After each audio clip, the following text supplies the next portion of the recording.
কি রে চিল্লাছিস কেন? কি হয়েছে বল। এই তুই ভাবি কি ফোন কবে কিনে দিলি? দেখলাম কার সাথে ফোনে কথা বলছে।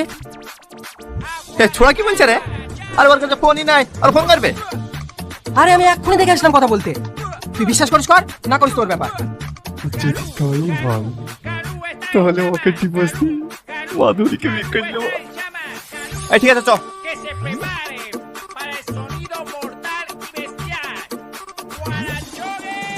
কি গো এইভাবে কি করছো?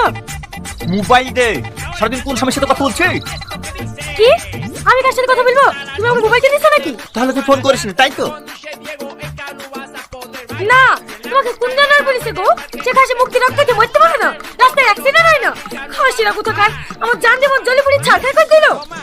এই খুব সাবধানে রাস্তাঘাট পারোস, যেভাবে সাপলো। সাপলে তো কি হয়েছে? আমি তোকে সত্যি কথাই বলেছি। তাহলে অ্যাক্সিডেন্ট থেকে বেঁচে গেলি, যা বাইর যা।